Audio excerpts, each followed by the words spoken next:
Welcome to Reread. Today we're going over the X-Wing Rogue Squadron series, the next 4 issues. The story arc was called Masquerade.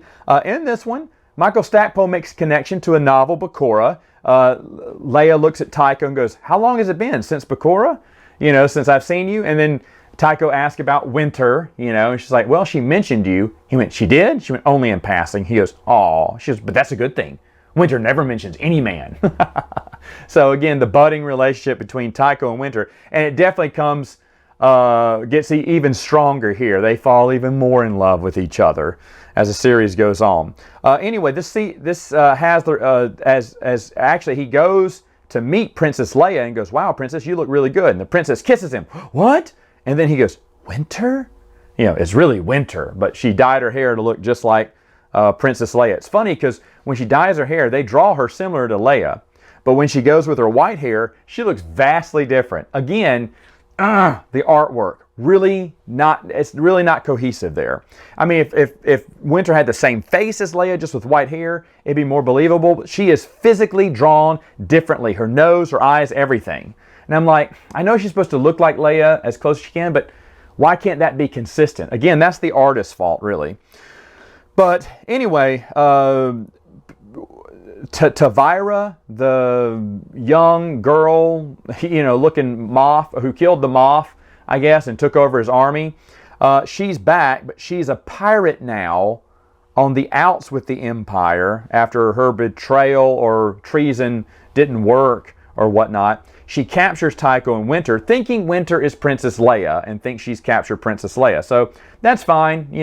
Winter's job is to be a double for Princess Leia in cases like this. Meanwhile, Saint Pestage is meeting with the real Princess Leia, and he is negotiating a sort of truce in a way, because he's going to give her the coordinates or the game plan to take back Coruscant. In exchange, he's going to get some planets. They're going to be his to control, like I think 10 planets, and with the guarantee the rebellion will leave him alone. So he's going to get Sanctuary with the New Republic, and in exchange give them the keys or give them the way to get into Coruscant.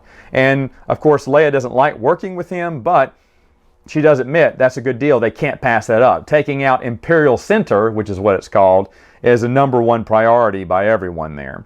But anyway, Tycho and Winter, of course, escape. There should be, in this story arc, Han Solo and Baron Fail fly around together, have a little adventure. The only thing worthy to know, it was mainly filler pages for me. It really didn't do anything. Baron Fail remembers Han from his days in the Academy, and, talking about how Han has changed, because Han is skeptical that the Baron's changed. He went, "Well, you've changed a lot since your Academy days, Solo," and stuff like that. But to be honest, that storyline, which should be exciting, right? Han Solo, Chewbacca, and Baron Fail, and it's just it's not really that good. Anyway, Wedge does give an explanation. This is where Stackpole has to explain, why haven't we heard of Vanessa or seen her ever before? Because you just made up a sister, and now you got to explain why she was never mentioned or anything.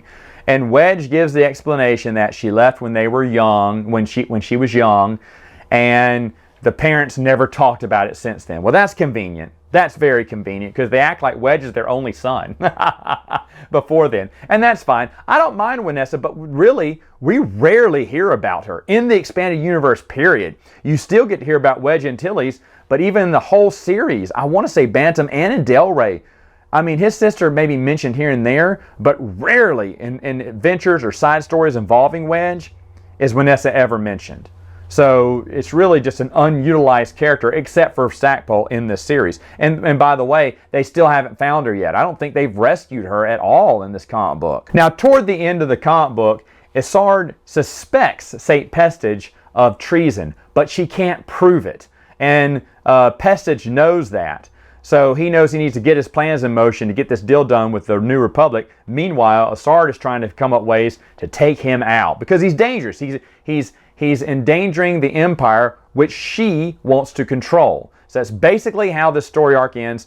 Overall, it's okay. Looks like they're just floating it to the next story, and they are. They're just floating it to the next storyline. Nothing in here big happens. But overall, you stay engaged through it, I guess. you know, I was still, I think at this point I'd given up hope of them ever tying it into the books like Michael Stackpole profusely promised he would.